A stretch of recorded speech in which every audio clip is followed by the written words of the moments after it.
Anita,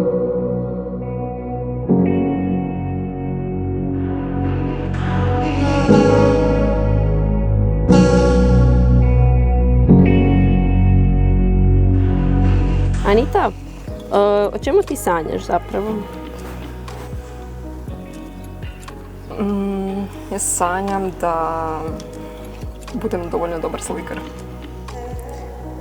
Znači, kao slikaš odlično i onda sanjaš da slikaš još bolje? Ili te jednostavno to nekakav strah da nisi dovoljno dobra?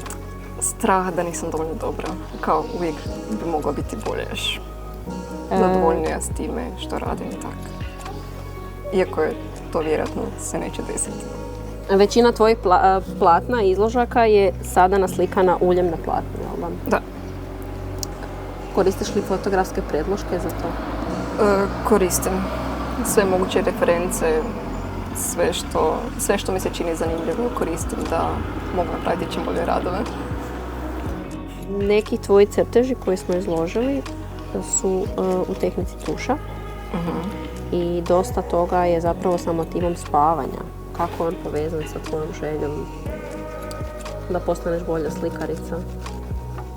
Jer je kao spavanje sanjanje. Ja sanjam da postanem čim bolja slikarica. Ne znam da li to ima smisla. Koliko dugo ti treba da naslikaš jednu sliku s kojom si zadovoljna? Ovisi o formatu i ovisi koliko sam zadovoljna. Nekad znam za 2-3 dana biti gotova s manjim formatom, ali nekad cijelu godinu radim na jednoj i još uvijek nemam osjećaj da sam gotova. Da je to što bi zapravo moglo biti. Onda možda sanjaš svoje slike još? Znala sam imati kao sanjati neke kompozicije kako bi unaprijedila neke. Tako da sanjala sam neke kompozicije, scene koje sam iskoristila za nešto. A šta više preferiraš, slikarstvo kao slikanje na platnu ili ti je draži ovako tuš i crtež? Jedno i drugo volim.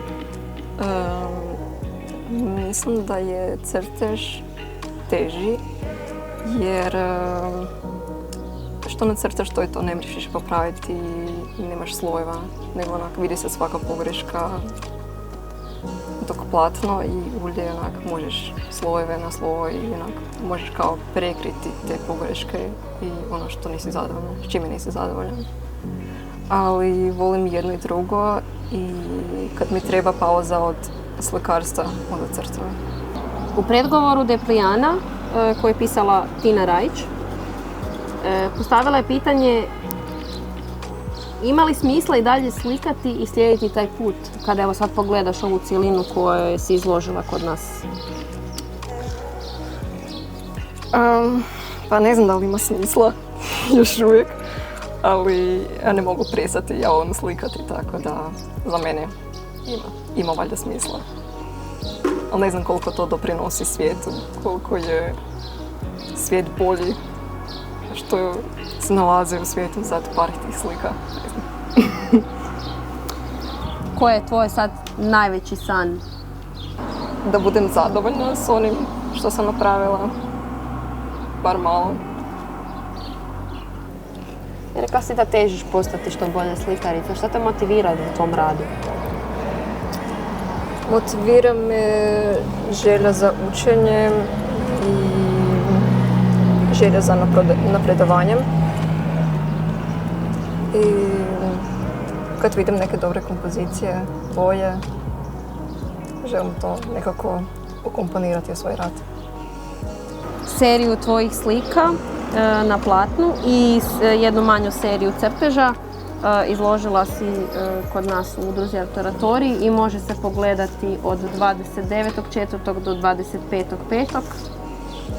Naziv izložbe je upravo ono što smo pričali, a to su Hopes and Dreams, odnosno nade i snovi.